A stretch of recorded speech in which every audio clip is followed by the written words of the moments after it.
Mesdames et messieurs, bonsoir et bienvenue à cette émission de On s'en parle, dernière émission de l'année 2023. Oh, que le temps passe très vite. Un dernier tour en politique pour 2023 avec mon analyste politique, Maître Marc Lemay. Maître Marc, bonsoir. Bonsoir. On a du bagage pour faire 2 heures. Bon, ben commençons tout de suite, puis Exact. J'avais mis plus loin cet item-là, mais avec ce qui s'est passé en fin de semaine, je l'ai ramené en premier dans nos discussions. On va parler du congrès de Québec solidaire. Oui. Bon. Élection de Émilise Lessard-Terrien, co-porte-parole pour remplacer Manon Massé. Manon Massé, oui, qui reste députée cependant, mais elle n'est plus co-porte-parole avec Gabriel Nadeau-Dubois. Une surprise? Ah ben oui, écoutez, c'est... Je revisais avant de venir faire l'entrevue tout ce que les chroniqueurs ont dit durant la semaine. Oh mon Dieu, OK, oui. Il n'y en a pas un. Non. Pas un, j'en ne connais pas aucun qui donnait une chance à Émilise Lessard-Terrien, ex-députée de Rouyn-Noranda-Témiscamingue, d'être co-porte-parole. Tout le monde voyait Mme Labrie de Sherbrooke ou Mme C'était elle qui était censée être la favorite. Elle ne s'est même pas rendue au deuxième tour. C'est ça, elle a fait un petit tour et elle s'en va. Ça, c'est une déception. Et ça a été la surprise. Oui. Écoutez, après ça, c'était Rouba-Gazal ou Émilise. Et là, quand je regarde les résultats, écoutez, là, elle a passé par 3 voix. Là. 3 voix, exactement. 3 votes et Émilise est nommée co-porte-parole. Comme dirait quelqu'un que je connais, oui, c'est une surprise, mais elle vient de s'acheter de l'ouvrage pour les 2-3 prochaines années. Là, ça Parce va que être... là, on s'entend que Émilise, 50,3 et puis son adversaire le plus proche, 49,7 comme vous l'avez si bien dit. Il s'agissait de 3 à 4 votes seulement. On se rappelle d'un référendum qui est de la même nature. OK, c'est correct. En 95, oui. Ouais, c'est ça. Bon, mais il y avait des gros avions qui sont venus à Montréal aussi. Bon, mais ça va être... Écoutez, je pense... J'essaie d'analyser, parce que là, écoutez, ça fait 1 semaine et demie, là, ça vous regardez, là, c'est... Je pense que Québec solidaire va avoir besoin d'une femme comme Émilise Lessard-Terrien. Pourquoi? Parce qu'il y a un gros problème. On l'a vu, et là, les chiffres, on ne regarde que les chiffres. Durant la campagne électorale de 2022, 38 % de moins pour Québec solidaire dans les régions et dans les banlieues. Oui. Alors, ça prenait que les régions. C'est un travail, mais il faut maintenant... Et là, elle a un double travail, c'est-à-dire aller rencontrer les régions et les banlieues, bien bon, et vendre le programme de Québec solidaire, ce qui n'est pas facile. Et deuxièmement, prendre ce qui va lui arriver des régions et des banlieues, etc., et d'amener ça pour faire adopter par Québec solidaire, pour refaire le programme de Québec solidaire. Alors, il y a un travail... Mais écoutez, c'est une question titanesque, hypothétique, une question là, que je lance comme ça, Maître Marc. On sait que Québec solidaire stagne à 15, 16 17 bon, on joue là-dedans. Est-ce que la venue d'une personne des régions pourrait changer la donne? Et quand je dis changer la donne, c'est pas 1 de plus. Je parle de monter en haut de 23, 24 25 Faire vraiment tourner... Oui. Faire vraiment tourner Québec solidaire, lui redonner un second souffle, parce qu'on voit là, puis c'est clair que ça plafonnait avec Québec solidaire, avec l'équipe qu'il y avait là. On a regardé juste le congrès de la fin de semaine. Je vais vous répondre en disant, c'est rare que je vais vous dire ça, je le sais pas. Écoutez, on va le voir à l'usure, on va avoir l'occasion d'en parler au cours des prochains mois, mais...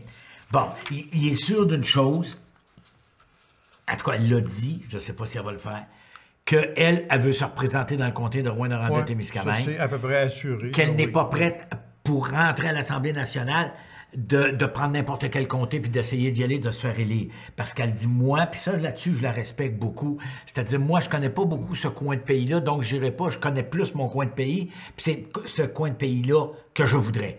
Bien là, accrochez vos skis. Parce que je vais vous dire une affaire, si ça reste tel que c'est là, on hypothèse, hein? Oui. On a du fun. Écoutez bien On ça. jase, comme on dit. On jase, comme on dit. Il nous manque juste une coupe de... Non, c'était de l'eau. C'est de l'eau. Alors, je vais vous dire une affaire. Le comté qui va être à surveiller en 2026, si tout se continue comme ça, ça va être Rouyn-Noranda-Témiscamingue. C'est sûr, c'est sûr. Pourquoi? Parce qu'il risque d'y avoir une lutte à 3. OK? Le candidat sortant de la CAQ, M. Daniel Bernard, Émilise Lessard-Terrien, Québec solidaire. J'ai hâte de voir l'autre. Le représentant du Parti ou la représentante du Parti québécois à devenir. Mais là, si le Parti québécois continue à monter dans les sondages, que la CAQ descend, là, on en fait des hypothèses. Hein? Écoutez, c'est en 3 ans. Fait que votez. Écoutez, Comme on dit, 6 mois en politique, c'est une énormité, je peux vous en parler. Alors, 3 fois 12, 36. OK. Écoutez, je vais vous dire une affaire, mais ça va être très intéressant ce qui va se passer et au cours des prochains mois. Est-ce que M.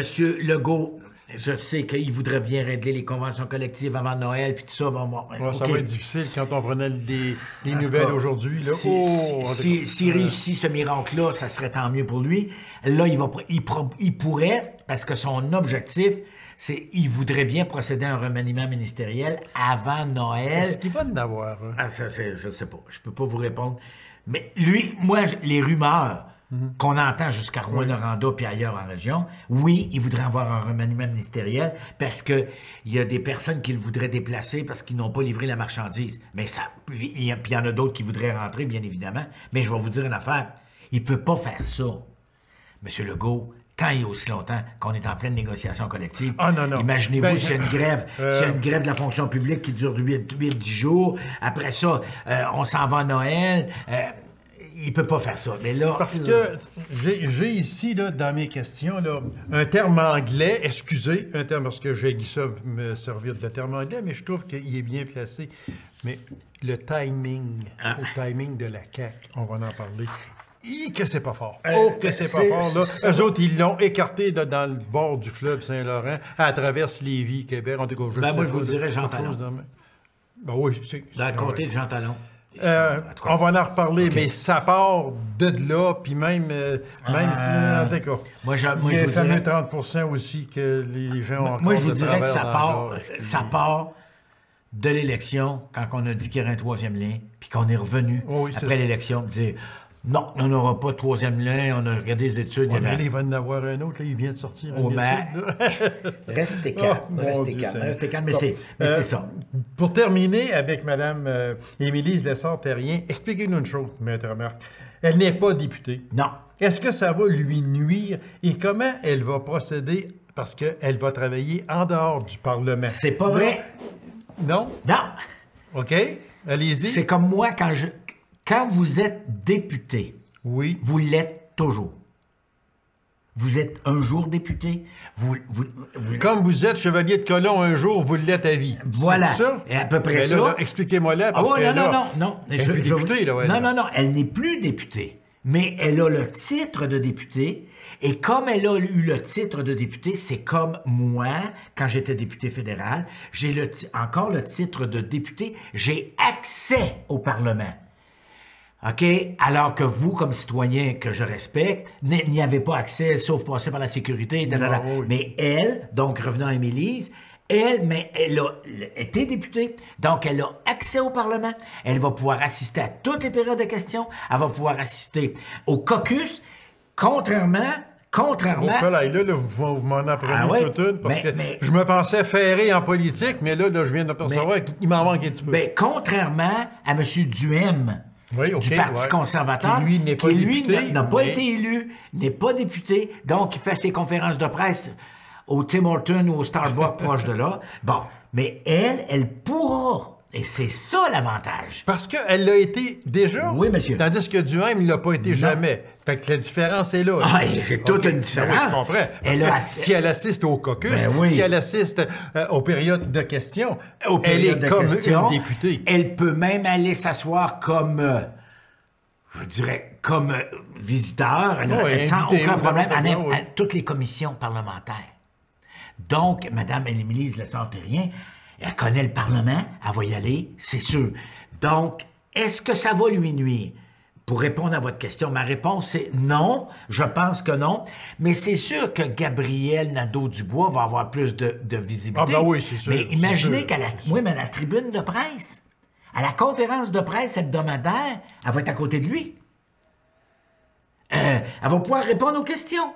Regardez, mais là, comme on dit, vous me sciez la banane, mon cher maître Marc, parce que je ne m'attendais pas à ça du tout. Alors, elle a un je avantage. ne m'étais pas renseigné non plus sur ça. Je me fiais sur vous. Ben c'est ça. Elle a un avantage. Elle a un avantage que peu de personnes ont, c'est d'avoir été députée. OK? Et là, écoutez, bon, elle n'a pas le droit, là, c'est clair, elle n'a pas le droit à la rémunération, bien évidemment. Non, parce que ça va être son parti qui va la payer. Oui, ça, ils n'ont pas le choix. Oui. Et selon moi, ils vont lui donner le même salaire qu'aurait un député, ou en tout cas peut-être autour de ça, 130 ou 120. Non, environ, puis, on va dire, elle s'est achetée de l'ouvrage, parce qu'elle, excusez de le dire en anglais, mais sa job, son travail, ça va être de remonter les régions vers les régions et les banlieues. Oui, parce qu'on le sait que Québec solidaire, c'est Montréal, et puis... Montréal, Québec, c'est les grandes villes universitaires. Voilà. C'était ça. Alors, ça veut dire qu'elle a tout un travail devant elle. Elle va commencer officiellement en 2024, c'est certain. Ah, selon moi, elle a déjà commencé. Est-ce qu'elle va... C'est sûr qu'on ne la verra pas beaucoup souvent dans notre région quand on parle de la Abitibi-Témiscamingue, parce que là, elle a tout le Québec à couvrir. Oui, mais elle va être là parce que elle a une ferme, hein? Oui. Puis elle le dit, je m'en viens me ressourcer, puis je m'en vais regarder. Et moi, je ne suis pas énervé parce que avec la force, elle va pouvoir se déplacer beaucoup plus rapidement, beaucoup plus efficacement. Je ne vous dis pas qu'elle va avoir gratis les billets d'avion, là, mais elle est ancienne députée. Alors, elle va avoir accès, elle va les payer, bien évidemment, on ne lui donnera pas. Mais, je vais vous dire une affaire, plus je réfléchis, plus j'analyse, plus je regarde, plus je me dis, pas de mauvaise nomination. Parce que là, elle n'a pas la contrainte d'être à la Chambre, à l'Assemblée nationale tout le temps, comme les deux autres députés. Et voilà, exactement. C'est un vrai ça. Hein? On va suivre ça de près, parce que ça va être très, très, très 2024, vient-temps qu'on continue. Et 2026 va arriver. Et voilà. Monsieur Maître Marc, je ne sais pas si vous avez pris le discours de Gabriel Nadeau-Dubois quand il a avoué qu'il a failli laisser à un certain moment donné. Bon. Moi, j'ai mon opinion sur ça. Il est allé chercher un vote de confiance de 90,7 %. Est-ce que vous êtes d'accord avec moi à dire que n'eût été de son cri d'alarme un peu, qu'il était fatigué, il ne savait pas s'il était pour rester là, qu'il a pensé partir, il est allé chercher 10 % de plus? Oh non, moi je pense pas. Je prête pas ces mauvaises intentions-là, mais je veux revenir à ce que vous disiez. Honnêtement, là, il a vécu un bout rough. Ah oui, c'est sûr. Ça, c'est clair, clair. Parce qu'il ne l'a pas pris. Le départ de Manon Massé, ça lui a fait mal. Et surtout les dernières livre. élections. Mais non, mais le livre de Catherine Dorion. C'est comme ça. Il a rentré dans le corps. Et moi, selon moi, ça l'a poignardé. On lui a envoyé un coup de poignard dans le dos. Parce que dans le livre de Catherine Dorion, 50 fois, elle mentionne Gabriel Nadeau-Dubois. Non, c'est pas facile. La politique, c'est pas facile. Je regarde M. Gabriel Nadeau-Dubois, je ne remonte pas au temps où il faisait les grèves des étudiants en 2012, mais je regarde juste les fameux chaudrons. Les 4 dernières années. Il a blanchi des cheveux, comme dirait quelqu'un que je connais. On termine avec ce congrès-là. Il y a une résolution qui a été passée. Si élection partielle, pas de candidature masculine. Ça a fait... ça a sonné le départ, si on veut, de la carte de Québec solidaire dans le portefeuille de M. Olivier Bolduc. Lui, il ne l'a pas pris, mais une chose que je ne savais pas, je l'ai su ce matin, c'est que M. Bolduc n'était même pas au Congrès. Il n'était pas au Congrès. Sa carte, on peut bien faire ce qu'on voudra avec. Bon.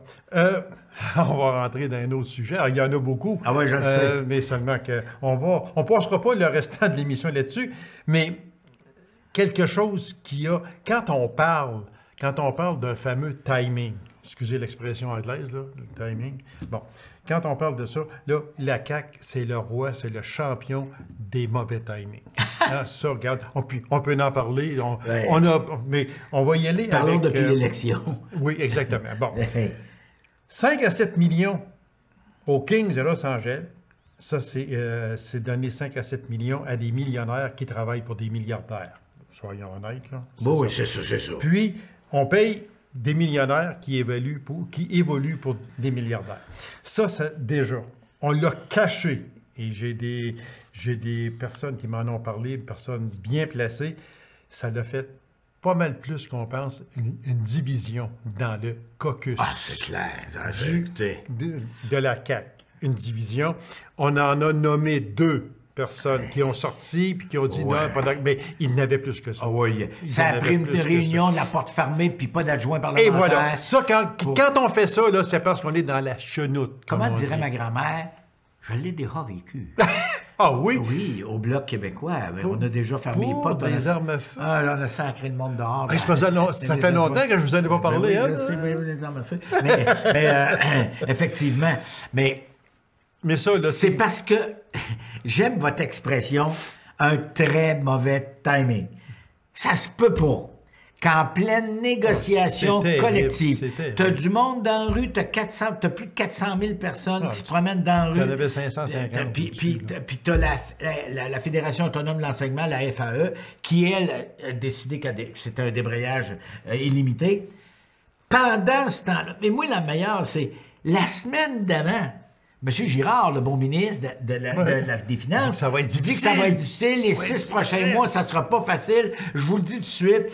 Faites attention. Le gouvernement est limité. On n'a pas beaucoup de marge de manœuvre. On n'a pas de marge de manœuvre, c'est ça. La semaine d'après, il annonce, on a un contrat fermé, on l'a signé au mois de septembre, disant que les Kings de Los Angeles...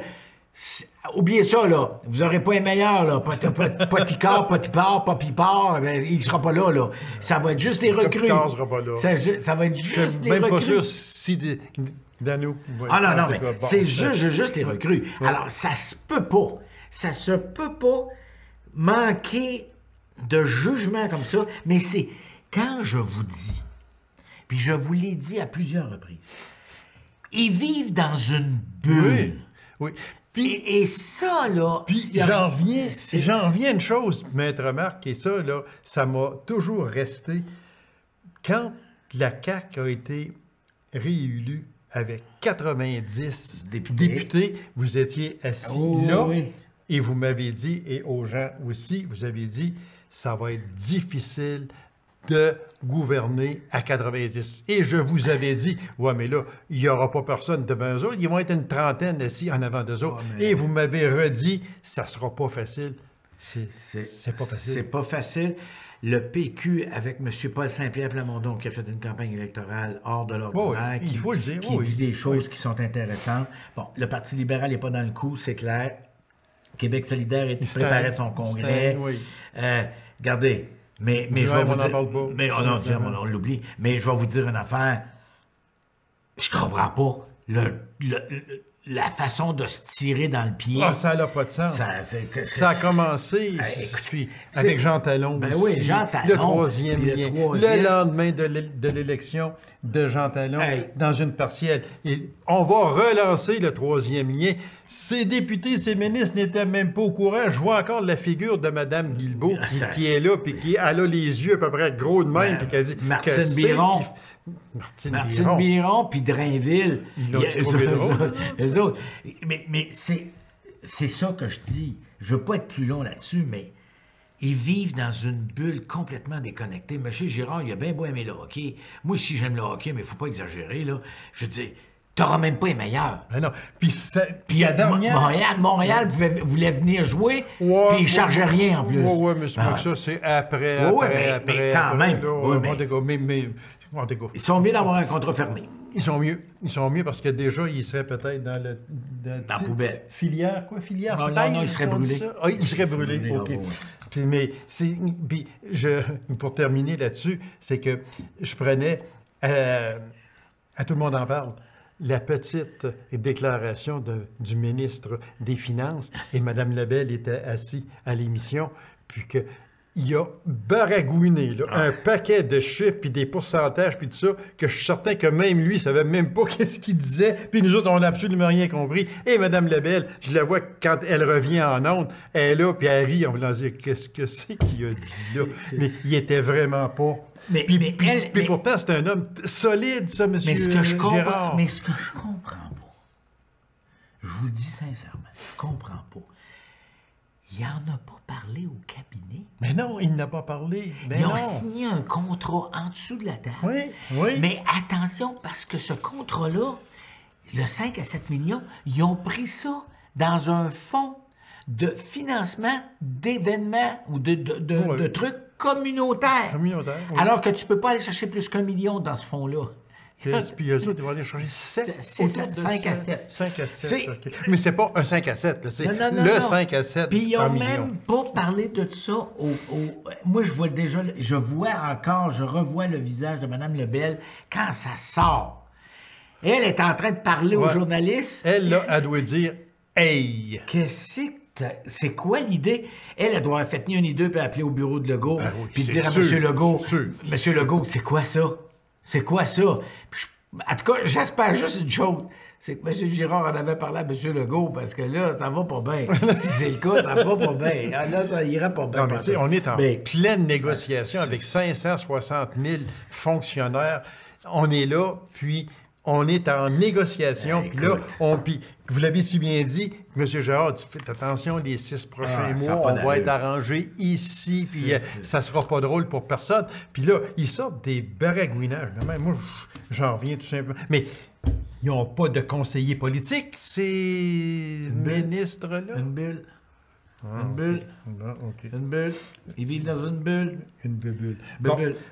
Mon Dieu, que le temps passe vite, Maître Marc. Mais il y a une chose que je voudrais absolument vous parler. Volte-face de Madame la députée d'Abitibi-Ouest, Madame Suzanne Blais, qui s'était abstenue de voter sur le projet de loi 15. Oui. Elle a dit, moi, je m'abstiens.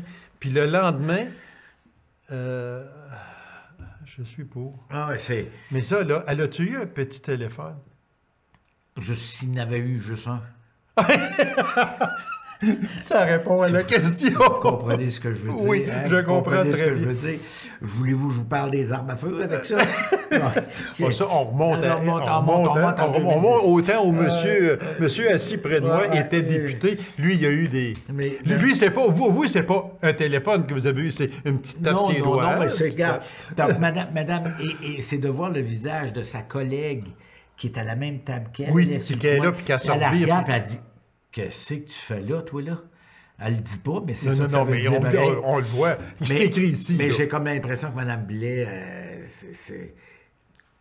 c'était pas mal intentionné. Je ne prêterai jamais de mauvaises intentions à Mme Blais, je la connais trop pour ça.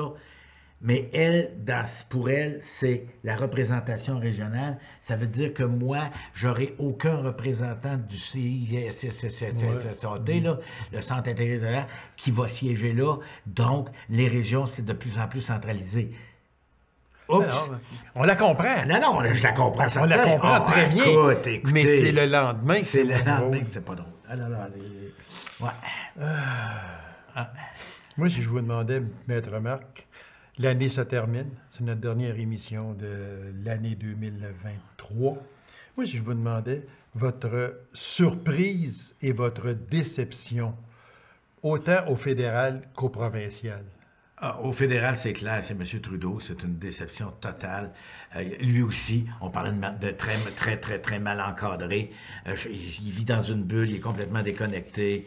Ça va vraiment pas bien, c'est clair. M. Trudeau a beaucoup de travail à faire. Pour rattraper tout ça au cours des prochains mois. Et il ne faut pas oublier qu'on est dans un gouvernement minoritaire à Ottawa. Il peut tomber n'importe quand. Je serais très, très, très surpris qu'il tombe en 2024.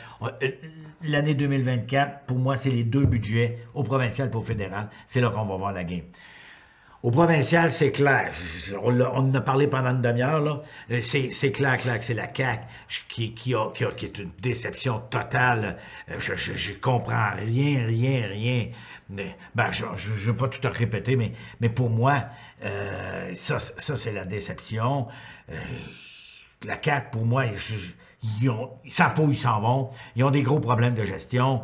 Il y a de la misère à tenir ses troupes ensemble. Bon, il a trouvé d'appeler un caucus fermé. Ça, c'est rare. Là, je l'ai dit tantôt. Ça veut dire que de gros problèmes arrivent. Et la grosse surprise, ben là, je pense que la grosse surprise, c'est l'arrivée d'Émilie Lessard-Terrien qu'on croyait perdue sur sa ferme, puis que perdue pour lequel. Et là, ça va être.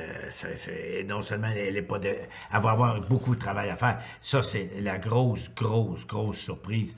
Mais c'est du travail qu'elle vient de s'acheter là, cette dame-là. 32 ans, elle a eu 32 ans. Le 26 novembre, on va vous dire. En tout cas. Ça veut dire qu'en gros, vos deux déceptions en fédéral et provincial, ce sont les deux gouvernements qui sont en poste. Absolument. Absolument. Ils ont beaucoup de travail à faire pour... Dans le cas de M. Legault, il reste 3 ans. S'il peut régler les conventions collectives à la satisfaction d'à peu près tout le monde, s'il peut régler ça... Oui, puis moi, je trouve qu'il n'y a pas le choix. Ah non, il n'y a pas le choix, c'est clair. Parce que là, s'il faut qu'ils mettent des embûches, s'ils arrivent avec une loi spéciale, etc., là, c'est la débandade totale. Ça, c'est clair. C'est sûr et moi, je pense que M. Legault a plus de chances que M. Trudeau. On verra bien comment M. Trudeau va s'en sortir. Mais les soins de santé, les soins dentaires, il a fait des promesses au parti, aux néo-démocrates, qu'il faut qu'ils tiennent parce que sinon, ça ne marchera pas. En tout cas, oui, mais Jack, non, mais il n'y a pas le choix. N'a pas le choix. Il n'y a pas le choix. Ne veut pas aller en il élection. va avaler des couleuvres, c'est clair, parce que s'il fait tomber le gouvernement, il va en payer le prix, c'est sûr. Mais ça va être... 2024, je vous le dis, ça va être une année de tous les dangers, au fédéral comme au provincial. Et au provincial. C'est clair. Avec un gouvernement en danger et l'autre qui n'est pas en danger pantoute. Moi, mais... Il est trop fort. Il y a une convention. Moi, non, mais attention, il faut qu'il règle les conventions collectives. Il faut à la satisfaction des syndiqués. En tout cas, il reste 1 minute. Projet de loi 15, croyez-vous que ça peut apporter des effets négatifs dans notre région? C'est clair. Moi, je pense que oui. C'est un projet de loi. En tout cas, il veut réduire le nombre de syndicats. Déjà là, bon, je ne dirais rien, là, je ne suis pas un antisyndicaliste, mais il veut réduire le nombre d'unités syndicales. Je pense qu'il veut réduire ça à 3 ou 4 au lieu qu'il y en ait une centaine. Je ne sais pas combien qu'il y en a. Là. Il va falloir qu'on articule que les régions ne perdent pas leur droit de parole dans cette machine qui va s'appeler Santé Québec. C'est la game, parce que dorénavant, ça va s'appeler de même, s'il peut réussir à le faire adopter. Mais ça va être vraiment... Ça, là, c'est... Écoutez, c'est le défi de 2-3 générations de députés ministres de la Santé de réussir à faire tourner ce paquebot. Voilà. Puis ça, c'est pas et de ne pas pogner un iceberg pour couler comme le le Titanic. En espérant que ce n'est pas le Titanic qui est sur ça. la mer. Merci, monsieur Maître Marc. C'est toujours un plaisir que nous recevoir. On va se revoir sûrement en 2024. Alors, je vous souhaite de très joyeuses fêtes également. Merci, vous aussi. Merci la santé, bien. surtout. Surtout. Alors, mesdames et messieurs, permettez-moi de vous souhaiter d'agréables temps des fêtes. Et soyez prudents. Rappelez-vous qu'il y a toujours Opération Nez Rouge qui est très important. Chauffeur désigné, s'il vous plaît, servez-vous-en. Alors, je vous invite à nous revenir en 2024, plus précisément le 17 janvier prochain. Au revoir et à la prochaine.